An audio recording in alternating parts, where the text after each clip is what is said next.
William Blake starts out his career as one of the Age of Sensibility poets who is sort of lamenting the neoclassical triumph and lamenting the lack of the sort of visionary, emotional, primitive power in the poetry of his time. The sound is forced, the notes are few. It's just not great in the way that it once was. Well, Blake set out to fix that to some degree, and to some degree he did fix it.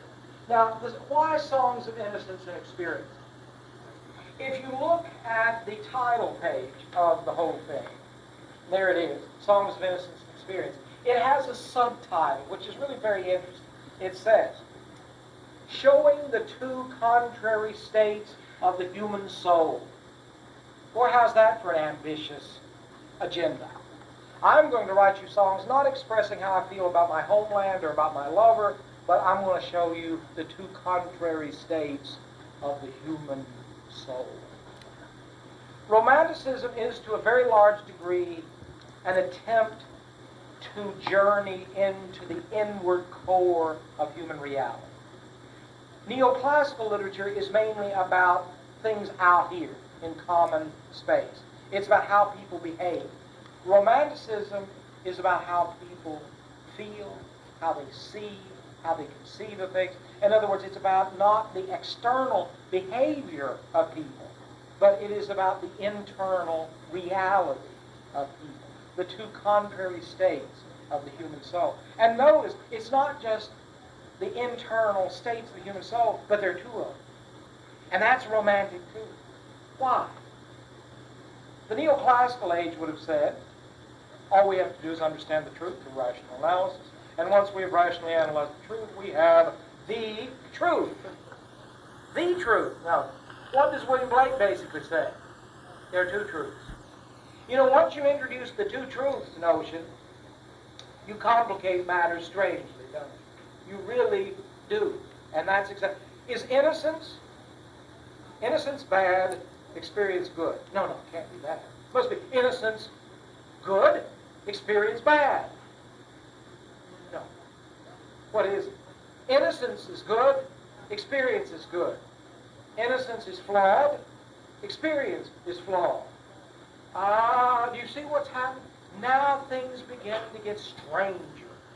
And furthermore, the reality of human life is not to be found in a permanent state.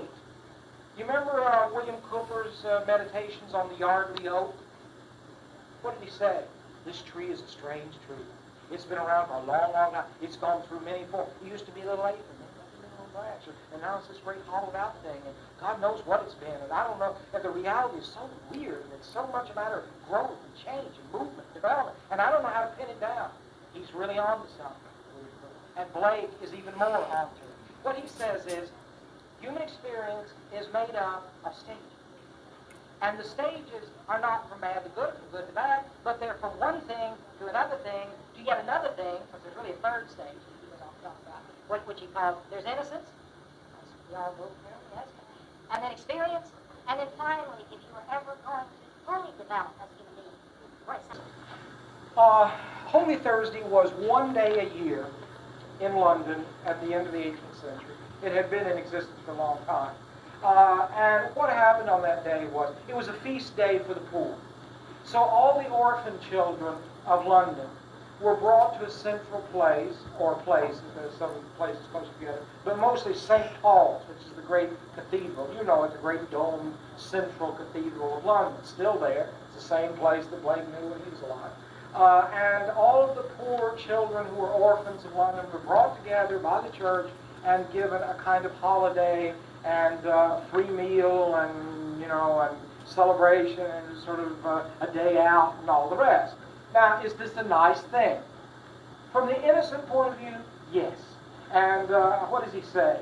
'Twas on a holy Thursday, their innocent faces clean.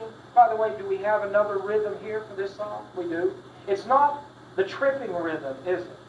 The sun does arise and make happy the skies, the merry-go, this sort of headlong rhythm. But it's a more leisurely sort of rhythm. It's technically mostly anapestic. I'm not going to get into that because it's not, of course, mainly in prosody and all. But I want you to hear it at least if you don't know what it's called. 'Twas on a holy Thursday, the innocent faces clean, the children walking two and two in red and blue and green.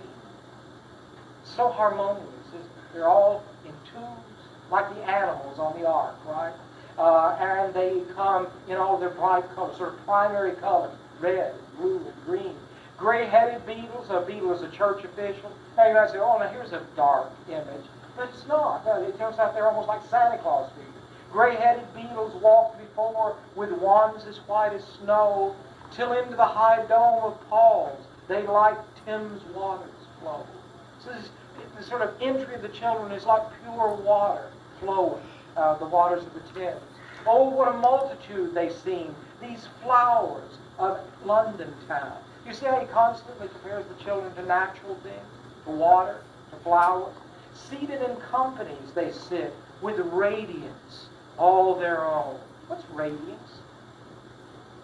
Yeah, the ability to shine from within. And these children do that. There may be orphans, they may be, but they have a radiance and beauty about them. The hum of multitudes was there, but multitudes of lambs. Like water, like flowers, like lambs. Astral images, innocent images.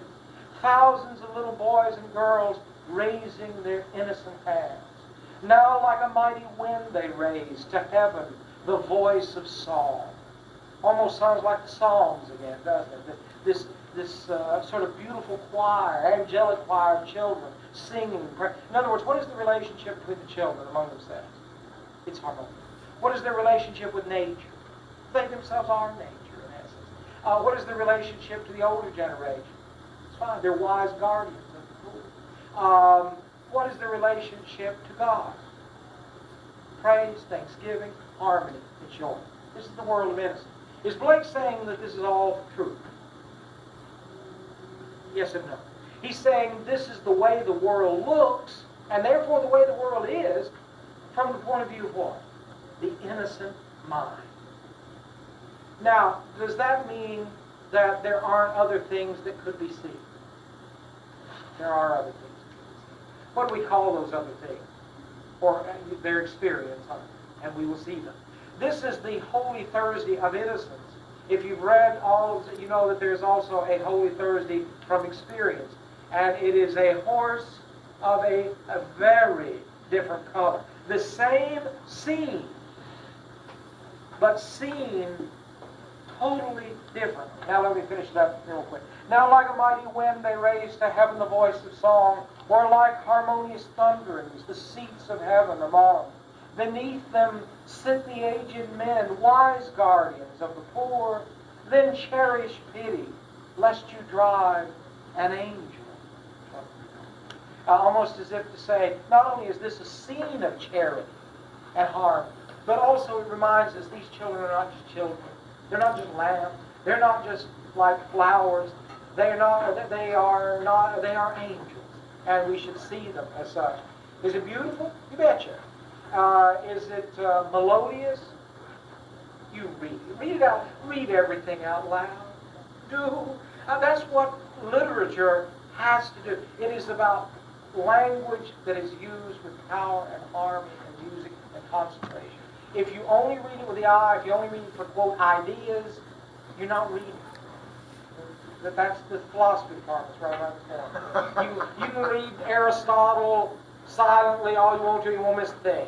You read Shakespeare and you don't hear it, you might as well be deaf and dumb at a dance. That is, it's like seeing everybody, dancing around, but you can't hear the music. You don't know why they're doing those crazy things. If you'll hear what's going on, it will help you to see what's going on. And what's going on here, of course, is innocence, harmony, peace, and joy. True? Yes.